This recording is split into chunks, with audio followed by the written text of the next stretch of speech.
로마서 3장 21절부터 31절까지의 말씀 교독합니다. 21절 제가 먼저 읽습니다. 이제는 율법 외에 하나님의 한 의가 나타났으니 율법과 선지자들에게 증거를 받은 것이라. 곧 예수 그리스도를 믿음으로 말미암아 모든 믿는 자에게 미치는 하나님의 의니 차별이 없느니라. 모든 사람이 죄를 범하였음에 하나님의 영광에 이르지 못하더니 그리스도 예수 안에 있는 속량으로 말미암아 하나님의 은혜로 값없이 의롭다 하심을 얻은 자 되었느니라. 이 예수를 하나님이 그의 피로써 믿음으로 말미암는 화목제물로 세우셨으니 이는 하나님께서 길이 참으시는 중에 전에 지은 죄를 간과하심으로 자기의 의로우심을 나타내려 하심이니 곧 이때에 자기의 의로우심을 나타내사 자기도 의로우시며 또한 예수 믿는 자를 의롭다 하려 하심이라. 그런즉 자랑할 데가 어디냐 있을 수가 없느니라. 무슨 법으로냐 행위로냐 아니라 오직 믿음의 법으로니라. 그러므로 사람이 의롭다 하심을 얻는 것은 율법의 행위에 있지 않고 믿음으로 되는 줄 우리가 인정하노라. 하나님은 다만 유대인의 하나님이시냐 또한 이방인의 하나님은 아니시냐 진실로 이방인의 하나님도 되시느니라. 할례자도 믿음으로 말미암아 또한 무할례자도 믿음으로 말미암아 의롭다 하실 하나님은 한 분이시니라. 함께 읽습니다. 그런즉 우리가 믿음으로 말미암아 율법을 파기하느냐 그럴 수 없느니라. 도리어 율법을 굳게 세우느니라. 아멘. 로마서 5번째 시간 믿음의 법이라는 제목으로 하나님의 말씀 전하겠습니다. 우리는 하나님 앞에 행위의 법으로는 의롭다함을 받을 수 없습니다. 행위가 사람에 따라 수준이 조금 다를 수는 있습니다. 어떤 사람은 아주 상당히 선하게 살고 어떤 사람은 아무리 봐도 흉악범이에요. 살인 강도를 저지른 심각한 범죄자입니다. 그런 사람은 당연히 하나님의 영광에 이르지 못하죠. 누구나 다 아는 겁니다. 예를 들면 그런 흉악범 심각한 범죄자는 지하실의 저 맨 바닥에 있다고 생각합시다. 또 우리처럼 굉장히 선하게 살려고 애를 쓰고 또 도덕적인 수준이 아주 높은 사람들 있잖아요. 이런 사람들은 저 에베레스트산 맨 꼭대기 있다고 하죠. 그러면 지하실 맨 밑에 있는 사람이나 에베레스트산 맨 꼭대기 있는 사람이나 별에 손이 안 닿기는 마찬가지입니다. 어떤 신학자가 한 이야기인데요. 그래서 성경은 선언하는 겁니다. 모든 사람이 죄를 범하였음에 하나님의 영광에 이르지 못합니다. 오늘 본문이 오기 전까지 바로 로마서 3장 20절까지 그 말씀하신 거예요. 유대인 하나님의 선택받은 민족, 이방인 선택받지 못했지만 양심을 따라 살아가고 있는 사람, 도덕적으로 선하게 살려고 하는 사람, 심각한 죄인들 모두 다 하나님 앞에 죄인이라는 거예요. 오늘 아침에 거울 보고 오셨습니까? 다 보고 오신 것 같은데요. 화장하시고 하신 거 보면 제가 오늘 아침에도 푹 자고 일어났을 때 거울을 딱 보니까 몰골이 말이 아니에요. 그래서 빨리 세수 깨끗하게 하고 면도도 하고 그랬단 말이죠. 그러면 이렇게 준수한 모습이 인정을 안 하시는 것 같은데 되는 거죠. 근데 제가 만약에 거울을 안 봤다 그러면 저는 늘 제가 괜찮다고 생각하니까 그 모습 그대로 담대하게 활보를 할 것입니다. 나는 죄 없어. 나 당신보다 깨끗하게 살아. 나 아주 양심적인 사람이야. 이런 사람은 거울을 아직 안 본 사람이에요. 거울이란 성경입니다. 하나님의 말씀을 진지하게 대하면 내 모습이 그대로 보입니다. 겉으로 비춰지는 것 말고 마음속 깊이 있는 나의 의도, 동기, 모든 생각까지도 다 드러납니다. 아담의 죄가 아담만의 죄일까요?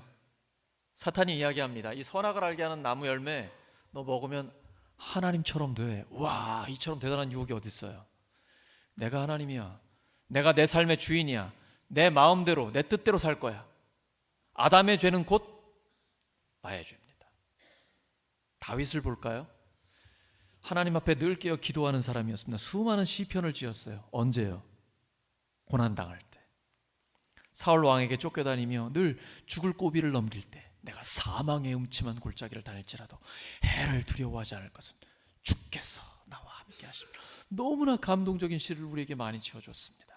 그런 그가 하나님의 은혜로 왕이 됐습니다. 마음에 여유가 생겼어요. 간음과 살인을 저지릅니다. 다윗만의 문제입니까? 예수님께서는 네가 마음에 미워하는 사람이 있냐? 너 사람 미워하니? 가까이 있는 네 아내, 네 남편, 가족, 부모, 심지어 성도들 간에 미워하니? 너 이미 살인한 거야 라고 말씀하세요. 혹시 여인을 보고 음욕을 품니? 아무도 몰라요. 자기만 알아요. 하나님은 알고 계시죠. 너 마음에 이미 간음한 거야 라고 말씀하십니다. 여기서 자유로울 수 있는 사람은 아무도 없는 거예요. 그러니까 성경을 진지하게 대하다 보면 내가 살인자다, 내가 간음을 저질렀구나, 내가 죄의 본질을 갖고 있는 죄인이구나, 이걸 깨닫게 됩니다. 죄를 쥐어서 죄인이 아니에요. 죄인이기 때문에 죄를 짓는 거예요. 성경은 우리 안에 죄성이 있다라고, 이미 너는 죄인이라고, 우리는 죄인이라고 말씀하십니다. 그래서 우리가 아무리 노력을 해도, 공로를 쌓고 선한 일을 많이 하고 봉사를 하고 아무리 내가 고행을 하고 고난을 자처한다 할지라도 내 노력으로는 죄를 해결할 수가 없어요. 그래서 주님께서 오늘 선언을 하십니다. 우리 역사에 보면 수많은 중요한 선언들이 있잖아요. 그 선언에 따라 세계가, 국가들이 지키게 되면 이제 역사의 변화를 가져오게 되는 거죠. 최근엔 워싱턴 선언도 있고 한데, 오늘 하나님이 선언하시는 것은 인류 역사의 최고의 전환점을 가져옵니다. 그게 바로 로마서 3장 21절이에요. 근데 우리 번역에는 지금 이제는 이라고 되어 있는데 새 번역은 정확하게 했어요. 왜냐하면 헬라어가 그러나 이제는 이라고 되어 있거든요. 근데 그러나를 빼놨어요. 원래는 그러나 이제는이에요. 왜 그럴까요? 이 앞부분까지는 우리 다 죄란 말이에요. 죄인이에요. 하나님이 주신 율법이 있습니다. 10계명이 있어요. 하라, 하지 마라. 근데 하라는 건 안 하고 하지 말라는 꼭 하거든요. 여기서 자유로울 사람이 아무도 없어요. 그래서 율법으로는 하나님 앞에 저 의인입니다 라고 나설 수 있는 사람이 아무도 없는 거예요. 그러나 이제는, 보시죠. 로마서 3장 21절입니다. 시작. 이제는 율법 외에 하나님의 한 의가 나타났으니 율법과 선지자들에게 증거를 받은 것이라. 그러나 이제는 하나님의 의가 나타났습니다. 네, 한 사람밖에 아멘을 안 하시네요. 와우, 이거 엄청난 선언이에요, 여러분. 우리가 아무리 노력해도 안 된다니까요. 기독교 외에 다른 종교를 잘 보세요. 전부 다 하라의 종교입니다. 선한 일을 해라, 네가 고행을 해라, 너의 죄, 너의 모든 허물들을 다 없애기 위해서는 너 스스로 노력을 해야 된다. 신에게 가까이 다가가라. 될 수 있습니까? 우리가 뭘 얼마나 노력하면 하나님이 원하시는 그런 완벽한 의의를 이룰 수 있습니까? 없어요. 그래서 유일하신 하나님이 선택하신 방법은 예수 그리스도예요. 죄 없으신 하나님이 사람이 되어 오셔서 우리의 죄값을 지고 십자가에서 대신 죽어주신 거예요. 이게 화목 제물입니다. 하나님과 우리 사이를 화목하게 만들어주신 거예요. 죄가 있으면 관계가 깨집니다. 남편과 아내 사이에도 숨겨진 죄가 있으면 관계가 깨집니다. 모든 사람들이 마찬가지예요. 죄 때문에 인간관계가 깨집니다. 근데 하나님과 나, 이웃과 나, 환경과 나와의 깨진 관계를 회복하시는데 죄 없으신 하나님이 사람이 되어 오셔서 죄값을 십자가에서 대신 치러주신 거예요. 피 흘리고 죽어주셨어요. 그리고 부활하셔서 우리에게 모든 죄의 문제를 해결하시고 죽음의 문제까지도 극복하게 하셨어요. 우리의 모든 연약함과 질병까지도 정복해 주셨습니다. 오직 예수 그리스도의 의만이 우리를 죄 없다고 하실 수 있는 겁니다. 그래서 예수님을 믿는 사람을 하나님은 이렇게 선언하십니다. 이건 법적인 용어입니다. 너는 죄 없다, 무죄다, 깨끗하다, 의롭다라고 선언하는 것입니다. 이것이 바로 하나님의 선언입니다. 그러나 이제는 하나님의 의가 나타났습니다. 옆 사람 축복해 주시기 바랍니다. 그러나 이제는 당신에게 하나님의 의가 나타났습니다.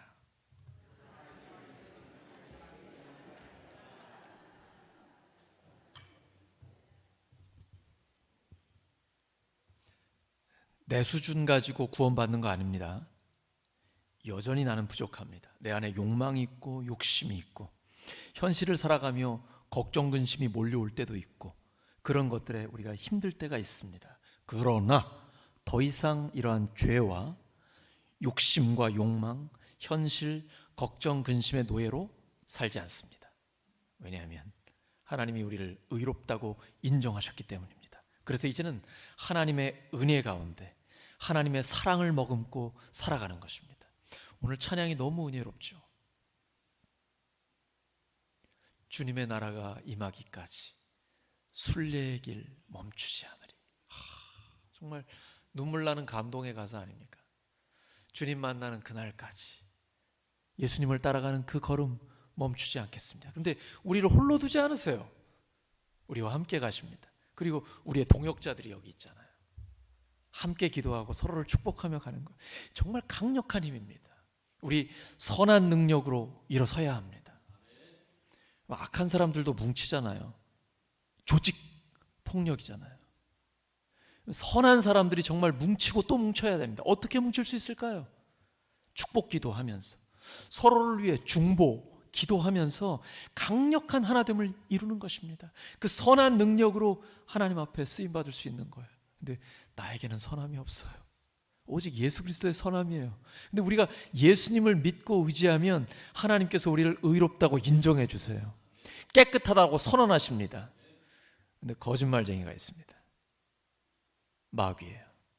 마귀는 끊임없이 넌 안 돼. 네 꼬라지를 봐라. 너는 그냥 그렇게 살다가 가야 돼. 끊임없이 우리에게 정죄합니다. 누가 한다고요? 마귀가 합니다. 속지 마십시오. 절대 속지 마세요. 사탄은 처음부터 거짓말쟁이입니다. 하나님은 우리에게 진리의 말씀을 선포하셨고 사탄은 하나님의 말씀에도 대놓고 거짓말합니다. 하나님은 분명히 선악을 알게 하는 나무 열매 먹으면 죽는다, 반드시 죽는다고 강조하셨는데 마귀는 너 이거 먹어도 안 죽는다고 합니다. 얘가 간이 부은혜라서 그래요. 근데 지금도 우리에게 거짓말합니다.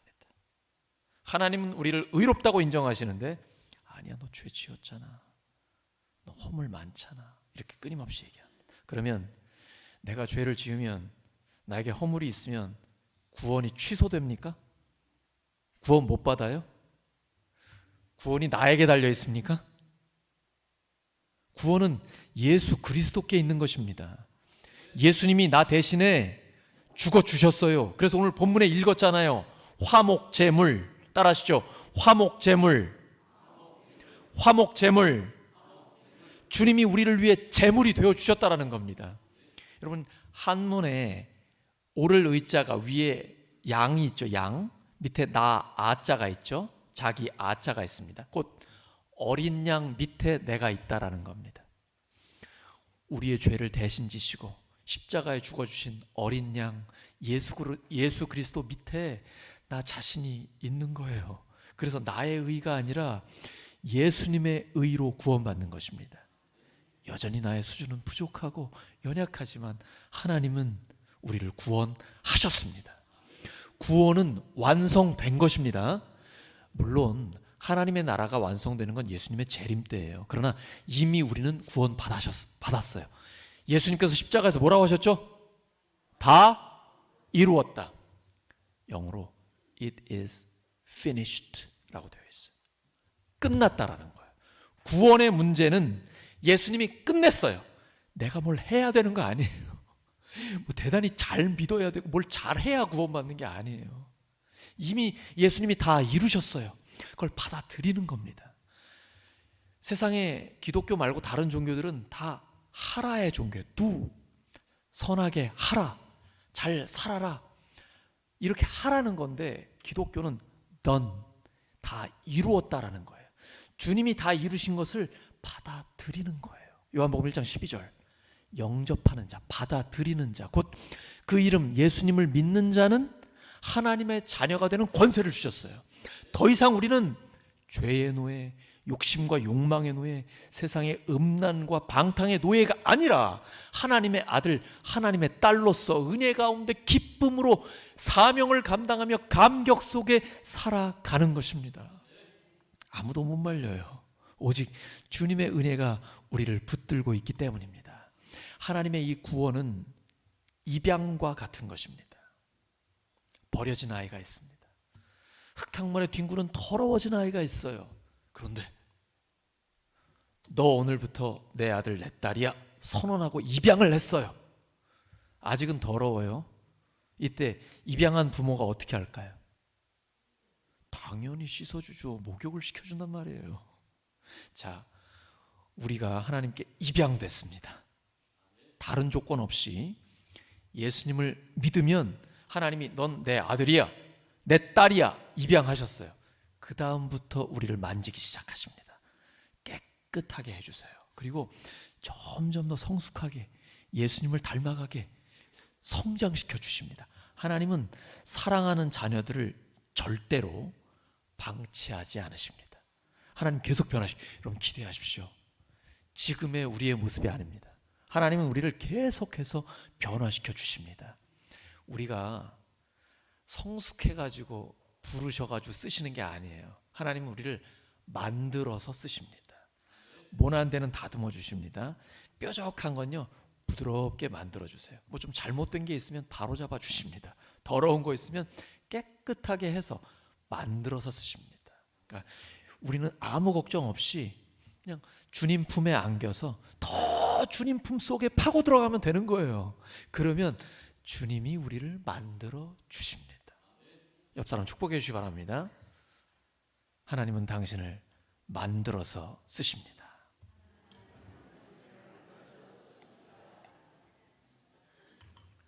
제가 이렇게 보니까 딱 두 분이 안타깝게도 별로 감격이 없어요. 여러분, 교회를 이렇게 나와서 앉아 있다고 해가지고 이게 다 되는 게 아니에요. 먼저는 나한테 그 구원이 필요하다는 걸 자각해야 돼요. 자, 예를 들어 제가 물속에 빠졌습니다. 물속에 빠졌는데 울산 앞바다에 제가 배 타고 나갔다가 배가 침몰돼 가지고 멀리 나갔다가 빠졌어요. 근데 제가 수영을 조금 합니다. 제법 할 때는 막 1km 이상도 멈추지 않고 했었어요. 제법 해요. 그래서 나 괜찮아. 그때 구조선이 왔습니다. 해경에서 쫙 왔어요. 그리고 저를 구조하겠다라고 하는데 제가 괜찮아. 저기 수영해서 나갈 수 있어요. 근데 사람이 영원히 수영할 수 있어요? 힘 빠지면 죽는 거 아니에요. 저 못해요. 제가 그 먼 바다까지 나갔다가 울산 항까지 들어올 수는 없는 거란 말이에요. 나 죽습니다. 건져주세요. 구명보트를 주세요. 그 구명선의 보트와 그 손을 내가 잡아야 구원받는 거예요. 근데 우리가 정신을 못 차려요. 이 땅에서 영원히 산다고 생각해요. 아니면 이 땅에서 사는 게 전부라고 생각해요.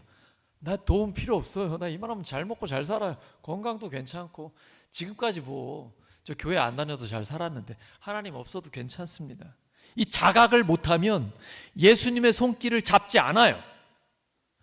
예수님의 구원이 아니면 저는 지옥입니다. 저는 절망밖에 없습니다. 이걸 깨달아야 예수님의 손을 붙드는 거예요. 그때에 우리의 삶이 완전히 달라집니다. 전혀 다른 새로운 존재로 살게 돼요. 이전 것은 지나갔으니 보라 새 것이 되었도다. 이때에 예수님의 십자가가 우리에게 의미가 있습니다. 중독에서 헤어나오지 못하는 사람들이 참 많아요. 술, 음란, 도박, 마약, 미디어, 쇼핑, 다양한 중독들이 우리에게 있습니다. 정말 도와주려고 애를 쓰고 조언도 하고 충고도 하고 하는데 해결이 안 돼요. 근데 어느 날 이 사람이 예수님을 만나게 됩니다. 여러분, 그날이 오면요 사람이 180도 달라집니다. 예수 그리스도를 믿고 십자가의 보배로운 피가 마음에 딱 뿌려지면 이 사람이 완전히 변화돼요. 그날이 옵니다. 절대 포기하지 마세요. 사람이 할 수 있는 게 아닙니다. 죄를 만만하게 보지 마십시오. 제가 책에서 읽은 내용입니다. 할아버지와 아버지가 도박으로 망했습니다. 그 아들이 나는 그렇게 되지 말아야지 단단하게 결심을 했어요. 근데 어느 날 자기가 화투장을 들고 있는 거예요. 그리고 수많은 재산을 날렸습니다. 난 더 이상 이럴 수 없다. 나 할아버지 아버지처럼 저렇게 될 수 없어. 그래서 도끼로 자기 손을 찍어버렸습니다. 대단한 결단을 한 거죠. 근데 어느 날 발가락에다가 화투장을 끼고 도박을 하고 있는 거예요. 여러분, 죄를 만만하게 보지 마십시오. 이 정도는 괜찮아. 뭐 그럴 수도 있지. 시간, 세월 다 허비합니다. 우리 그럴 시간 없어요. 우리 그럴 시간 없어요. 이제 죄는 끊어야 되는 겁니다. 여러분, 죄는 힘이에요. 죄는 권세예요. 이게 아무리 우리가 의지가 강하고 노력이 대단하다고 해서 죄를 이길 수 있는 게 아니에요. 죄는 예수 그리스도의 십자가의 보혈로만 이길 수 있습니다. 오직 보혈의 능력, 부활의 능력만이 우리를 죄로부터 승리하게 하십니다. 죄를 끊어버려야 합니다. 죄는 보지 않아야 돼요. 멀리 해야 돼요. 아예 끊어버려야 돼요. 시선에 들어오지 않게 해야 됩니다. 목욕하는 여인이 있어요. 다윗처럼 계속 쳐다보면서 나는 넘어가지 말아야지 미련한 거예요. 시선을 돌려야 돼요. 끊어버려야 돼요. 모든 죄의 문제는 그렇습니다. 죄를 만만하게 보지 마십시오. 죄를 끊어야 하나님의 영광을 볼 수가 있습니다. 그래야 찬양이 나의 찬양이 됩니다. 그래야 기도가 하나님께 상달되어 응답받는 역사가 나타납니다. 그때 하나님의 음성이 들립니다. 죄가 있는 곳에 하나님 함께 하시지 않습니다. 하나님은 공의의 하나님이기 때문에 절대로 죄와는 함께 하지 않습니다. 십자가란 하나님의 공의와 하나님의 사랑이 100% 완벽하게 이루어진 것입니다. 예수님이 우리를 위해 죽으셨습니다. 하나님의 공의로움이 100% 이루어진 거예요. 우리를 너무나 사랑하시기 때문에 예수님이 대신 생명을 내어주셨습니다. 하나님의 사랑이 100% 나타난 것입니다. 이 십자가가 믿어지는 게 신앙이에요. 믿음이란 그 십자가가 나의 십자가가 되는 거예요. 그래서 바울이 예수님 믿지 못하다가 믿은 다음에 고백하잖아요. 갈라디아서 2장 20절. 내가 그리스도와 함께 십자가에 못 박혔나니 그런즉 이제는 내가 사는 것이 아니 오직 내 안에 그리스도께서 사시는 것이라. 이제 내가 육체 가운데 사는 것은 나를 사랑하사 나를 위하여 자기 자신을 버리신 하나님의 아들을 믿는 믿음 안에서 사는 거예요. 믿음이란 예수님의 그 사랑을 받아들이는 거예요. 오직 믿음의 법으로만 우리는 구원받을 수 있습니다. 근데 이 믿음의 법에는 세 가지 특징이 있어요. 첫째는 믿음엔 차별이 없습니다. 세상에서 떵떵거리고 잘 사는 사람, 가난하고 어려운 사람, 외모가 출중한 사람, 좀 부족한 사람, 어떠한 외적인 조건이나 세상에서의 삶 관계없이 모든 사람은 믿음으로 의롭다함을 받습니다. 오직 믿음으로 구원받습니다. 믿음에는 차별이 없어요. 로마서 3장 22절입니다. 시작. 그런데 하나님의 의는 예수 그리스도를 믿는 믿음을 통하여 오는 것인데 모든 믿는 사람에게 미칩니다. 거기에는 아무 차별이 없습니다. 하나님은 에스겔서 18장 23절에 이렇게 말씀하세요. 내가 어찌 악인이 죽는 것을 조금인들 기뻐하겠느냐. 우린 그런 생각할 때 있거든요. 권선징악. 저렇게 악한 건 하나님 왜 벼락을 안 내리치지? 막 이런 마음이 들 수도 있잖아요. 근데 하나님의 마음은 그게 아니에요. 내가 어찌 단 한 명의 악인이라도 지옥 가는 걸 기뻐하겠냐. 난 모든 사람이 구원받는 걸 원한다라고 성경에 기록하고 계십니다. 그래서 우리 교회는 계속해서 영혼 구원의 역사가 일어나야 돼요. 우리 교회의 존재 목적이에요. 영혼을 구원의 제자 삼아 하나님이 찾으시는 예배자로 세우는 거예요. 하나님 나라의 아름다움을 드러내는 거예요. 여기에는 전혀 차별이 없어요. 하나님께서는 우리를 구원하셔서 하나님의 영광을 위해 사용하기를 원하십니다. 두 번째는 믿음은 자랑하지 않습니다. 왜냐하면 나의 공로는 없거든요. 우리가 읽은 것처럼 오직 하나님의 은혜로 구원받기 때문입니다. 로마서 3장 27절입니다. 시작. 그렇다면 사람이 자랑할 것이 어디에 있습니까? 전혀 없습니다. 무슨 법으로 의롭게 됩니까? 행위의 법으로 됩니까? 아닙니다. 믿음의 법으로 됩니다. 오직 하나님의 은혜로만 됩니다. 부자 청년이 예수님을 찾아왔습니다. 질문을 던져요. 선생님, 제가 어떻게 해야 영생을 얻을 수 있습니까? 예수님이 여기에 확실한 대답을 주시면 얼마나 좋아요. 확실하지 않아요? 어떻게 해야, 예를 들어 1억을 헌금하면 된다, 너 한 착한 일 100가지 하면 된다, 이렇게 확실하게 딱 해주시면은 하면 되잖아요. 어려워요? 좀 커요? 100만 원으로 내릴까요? 근데 예수님이 이렇게 말씀하셔요. 너 그동안 율법을 지켰니? 하나님 말씀 지켰니? 라고 물어보십니다. 왜냐하면 질문 자체에 문제가 있기 때문에. 내가 뭘 해야 영생을 얻을 수 있습니까? 그러니까 뭔가를 해야 영원한 생명을 얻을 수 있다라는 잘못된 전제를 갖고 있는 거예요. 우리가 뭘 해야 영생을 얻을 수 있어요? 이 청년은 어려서부터 율법을 다 지켰습니다. 대단한 사람이죠. 철저하게 종교적인 사람이에요. 지금으로 말하면 교회도 잘 다니고 헌금도 잘 드리고, 누가 봐도 이 사람은 참 거룩한 사람, 아주 깨끗하고 신실한 사람이에요. 근데 주님께서 한 가지 부족한 게 있다. 네 재산 다 팔아가지고 가난한 사람들에 주고 너는 나를 따르라. 지금 주무시는 분들 이거 잘 들으셔야 됩니다. 자, 이때 주무시면 이게 나한테 하시는 질문이 안 되는 거거든요. 자, 이게 굉장히 무거운 질문인데 편안하게 주무시는 건 참 하나님이 사랑을 많이 하시는 것 같습니다. 다시 한번요. 부자예요. 이게 어려운 겁니다. 너의 그 많은 재산을 다 팔아서 가난한 자들에게 주고 너는 나를 따라라. 자, 이 말씀이 그러면 우리가 영생을 얻으려면 우리 재산 다 팔아야 되는 거죠. 한 사람은 지금 끄덕이셨어요. 우리 재산 다 팔아서 가난한 자를 줘야만 영생을 얻을 수 있는 거예요? 아니라고 하고 싶으신 거죠.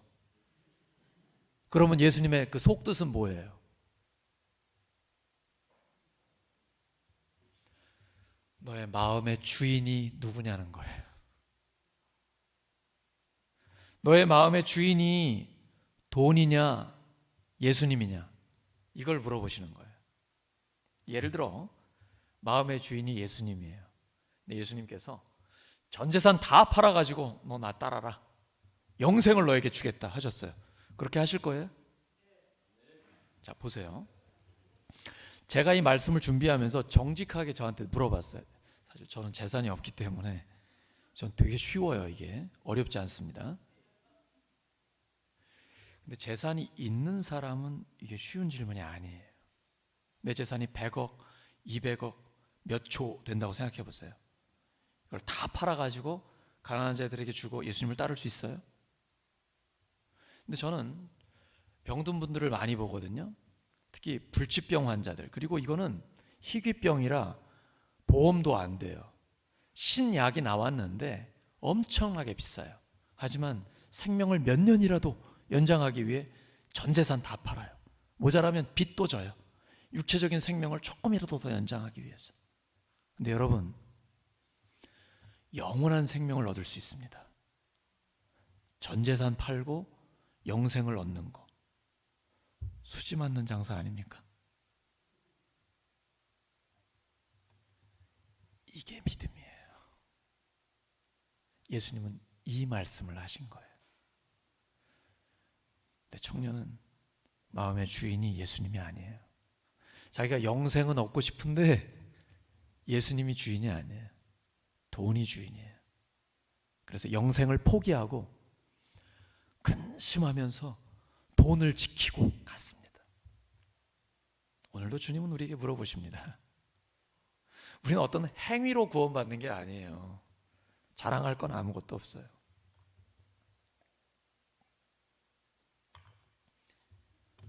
예수님이 다 하셨어요.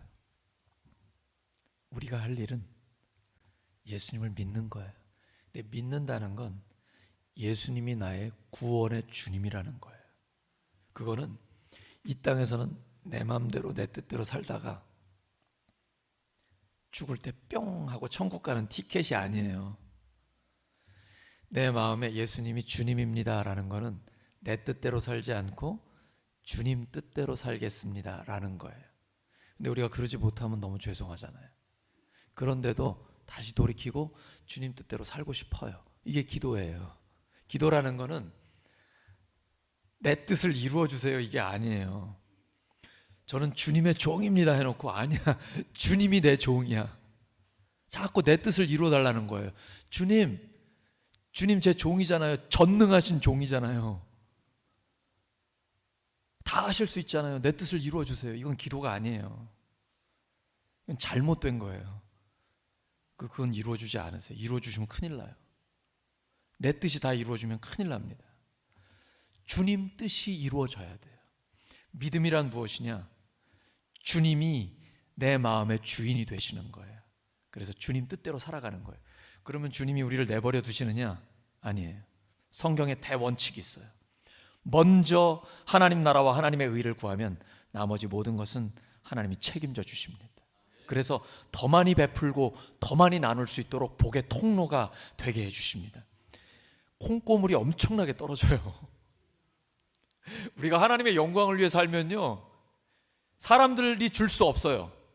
세상이 줄 수 없는 엄청난 복이 와요. 그게 뭐냐? 하나님 자신을 주세요.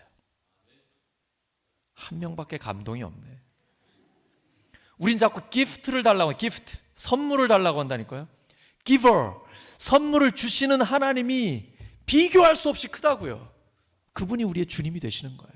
그래서 나는 자랑할 게 아무것도, 나는 말씀 다 지켰습니다, 교회 열심히 다녔어요, 헌금도 많이 했어요, 이거 아무 소용없다니까. 그게 아니고 다 주님의 은혜입니다.